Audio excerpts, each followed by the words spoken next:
I found my mother's suicide note when I was cleaning out her apartment. She'd been dead for 3 years. But the note was dated 2 weeks ago, and it was addressed to someone named Jennifer. My name is Rachel. Let me explain, because what I'm about to tell you sounds impossible. My mother, Linda, died 3 years ago. Heart attack. I was 29. We'd been inseparable my whole life, just the two of us after my father abandoned us when I was 6. I called her 3 times a day. She was my best friend, my world, my everything. When she died, I couldn't let go.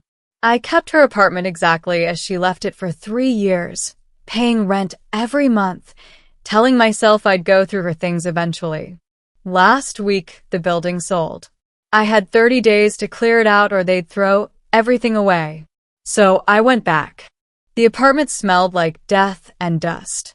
Her coffee cup still sat in the sink, a ring of mold around the rim. Her reading glasses on the coffee table. I started in her bedroom, pulling clothes from the closet, crying into her sweaters that still smelled faintly like her perfume. That's when I found the shoebox hidden on the top shelf behind photo albums. Inside were letters. Dozens of them. But none of them were addressed to me. They were all addressed to Jennifer. My hands were shaking as I opened the first one. It was dated 5 years ago. My dearest Jennifer, I think about you every single day. I wonder if you have my eyes, if you laugh like me, if you're happy. Rachel doesn't know about you. She can never know. I've kept this secret for 32 years, and it's killing me slowly. But I made a promise the day I gave you up, and I have to keep it. I stopped breathing. Jennifer, my mother had another daughter? I tore through the letters, reading them out of order, desperate to understand. They went back decades. In one from 10 years ago, she wrote, Jennifer, I saw you today. You were at the grocery store with your family. You're so beautiful. You have 3 children. I stood in the cereal aisle and watched you laugh with your daughter, and I wanted to die. That should have been us. That should have been me teaching you how to be a mother. But I gave you away when you were 3 days old, and I've regretted it every single day since. 3 days old. My mother had given up a baby before I was even born. I had a sister out there somewhere who had no idea I existed. But it got worse. So much worse. Another letter, dated from when I was 10. Jennifer, Rachel asked me today why she doesn't have any siblings. I told her I couldn't have any more children after her. It's not true.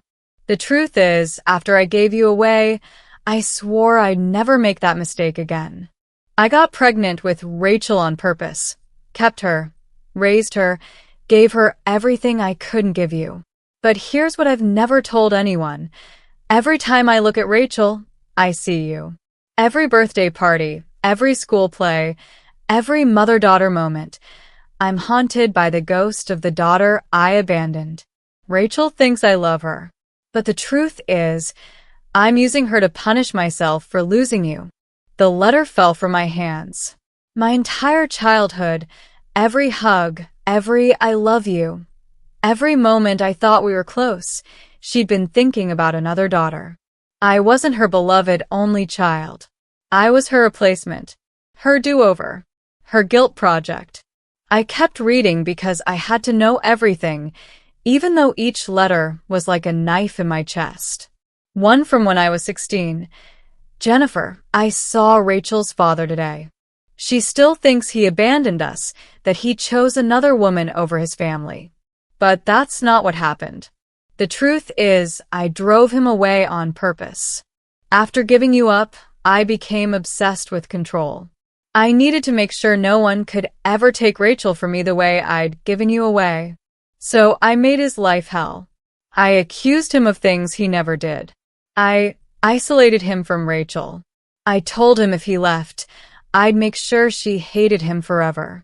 And I kept that promise. Every card he sent, I burned. Every gift, every letter, destroyed.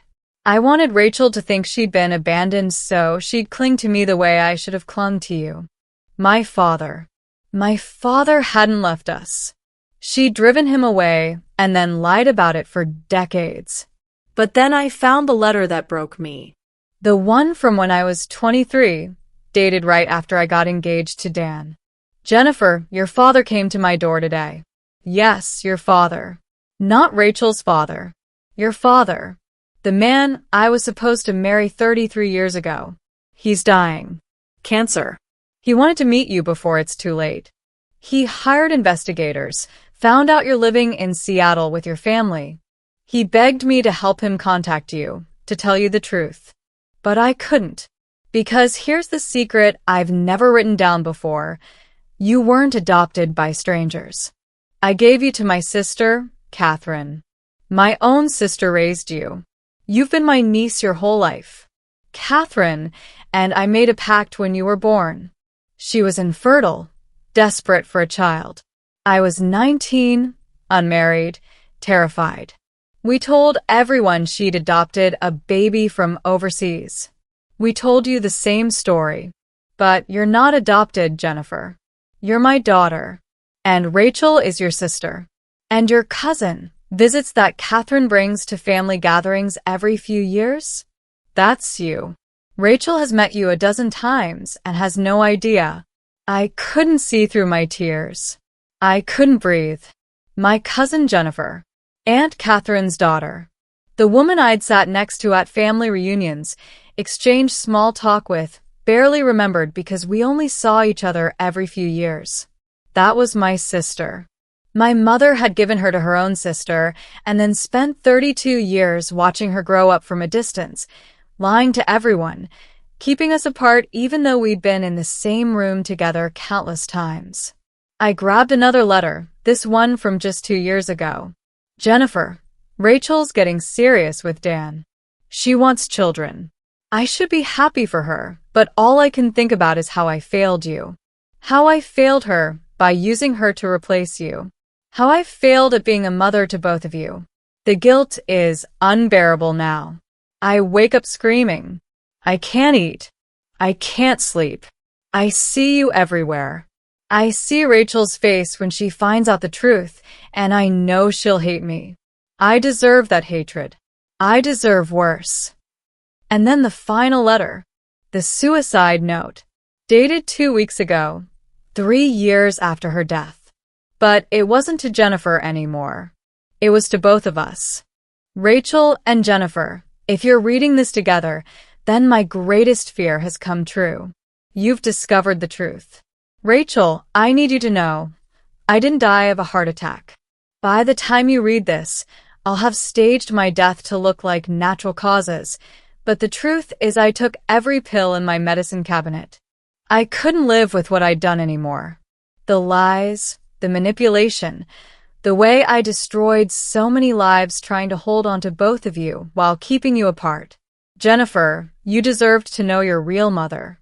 Rachel, you deserved to know your real sister. Your fathers deserved to be in your lives. But I was so consumed by guilt and fear that I destroyed everything beautiful I'd ever been given. Jennifer, your father died 6 months ago. He died believing you didn't want to know him. Rachel, your father is still alive. He's in Denver. His number is 303-555-0147. He's been trying to find you for 30 years. Catherine knows everything. Make her tell you the whole truth. I'm sorry I was too much of a coward to tell you myself. A mother's love should set you free. Mine only built cages. I hope you can both forgive me someday. I hope you can forgive each other for the time I stole from you. I love you both more than life itself, which is why I can't live with myself anymore. Mom. The letter slipped from my hands. My mother had killed herself 3 years ago and hidden it from everyone. But that wasn't even the worst part. I had a sister. I had a father who is still alive. And I'd lost 3 more years with both of them because I hadn't found these letters sooner. My phone was in my hand before I even realized I'd grabbed it. I called Aunt Catherine. She answered on the second ring. Rachel, honey, what's wrong? Tell me about Jennifer, I said, my voice shaking. Tell me about my sister. There was a long, terrible silence. Then, oh God, you found the letters. Tell me everything. Right now. And she did. She told me how Linda had gotten pregnant at 19 by her high school boyfriend, how the family had been ashamed, how Catherine had convinced Linda to give her the baby. She told me how they'd kept up the adoption lie for decades, even at family gatherings where Jennifer and I played together as children, ate Thanksgiving dinner at the same table, exchanged polite small talk as adults. Does Jennifer know? I asked. No. Linda made me promise never to tell her. She said it would be too cruel, that Jennifer had a good life and didn't need the confusion. Give me her number. Rachel, maybe you should think about this. Give me her number right now, or I'll find it myself and tell her you knew and kept lying. Catherine gave me the number. I called my sister. She answered with a confused, "Hello? Jennifer? This is Rachel. Your cousin. Except I'm not your cousin. I'm your sister. And I think we need to talk." We met 3 days later at a coffee shop in Seattle.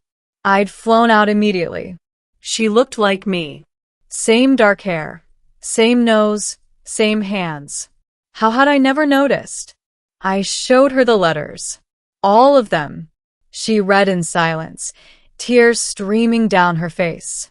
When she finished, she looked up at me with eyes that were mirrors of my own.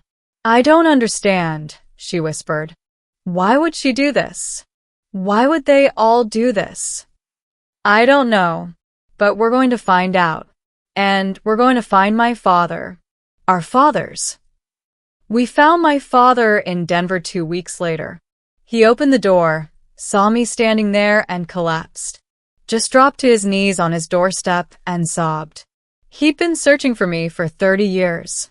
He had a whole room in his house dedicated to me, filled with the gifts he'd bought over the years that he never got to give me, the letters he'd written that were never sent. "I tried," he kept saying. "I tried so hard to find you. She told me you hated me. She said you never wanted to see me again." "I know, Dad. I know. I'm here now." Jennifer's father, our mother's first love, had died 6 months before Linda killed herself. He died believing his daughter didn't want to know him, that the woman he'd loved had successfully hidden their child from him forever. Jennifer would never get that reunion, that closure, that chance to know her real father. And it destroyed something in her that I don't think will ever fully heal. We buried my mother's secrets that day, but we couldn't bury the damage they'd caused. Catherine begged for forgiveness. We haven't spoken to her since. The rest of the family is fractured, divided between those who knew and those who didn't, those who think we should forgive, and those who understand why we can't. Jennifer and I are building a relationship now, 3 years too late, but better than never. Our children are cousins who are actually cousins. Our lives are intertwined the way they should have been from the beginning. But here's what haunts me. My mother spent 32 years in agony, tortured by guilt, unable to undo what she'd done. She loved us so much it destroyed her. And in trying to protect us from pain, she created a pain so deep it spans generations. Jennifer's children will grow up knowing their grandmother gave their mother away. My children will grow up knowing their grandmother lied about everything. We're all living in the wreckage of one woman's decisions made when she was 19 and scared. I think about that final letter constantly. A mother's love should set you free. Mine only built cages. She was right. And the cruelest part? She built those cages so well that even her death couldn't open them. It took 3 more years and a box of hidden letters for the truth to finally come out. I'll never know if she wanted us to find these letters or if she hid them hoping we never would. I'll never know if the suicide note was meant to be found or if it was her final act of cowardice, confessing after it was too late for consequences. What I do know is this: secrets don't die with the people who keep them. They live on, poisoning everything they touch, destroying lives and relationships years or even decades after they should have been spoken out loud. If you're keeping a secret from someone you love, tell them. Today. Right now. Because the truth might hurt, but lies destroy. And a parent's love that builds cages isn't love at all. It's just another kind of abandonment. Jennifer and I visit our mother's grave together now. We bring flowers. We tell her about our lives, our children, the relationship we're building. We tell her we forgive her, even though some days we're not sure that's true. But we also tell her this: we will break the cycle. We will love our children with open hands instead of clenched fists. We will tell them the truth, even when it's hard. We will set them free instead of building cages. Because a parent's love never forgets. But a child's love learns to remember differently. Learns to take the broken pieces of the past and build something honest and whole. That's our story now. Not the one our mother wrote in secret letters. Not the one she staged with a faked heart attack. But the one Jennifer and I are writing together, one honest, painful, beautiful day at a time. If this story made you think about the secrets in your own family, drop a comment below. And if you believe that truth matters more than comfort, share this with someone who needs to hear it. Because sometimes the hardest stories are the ones that need to be told the most.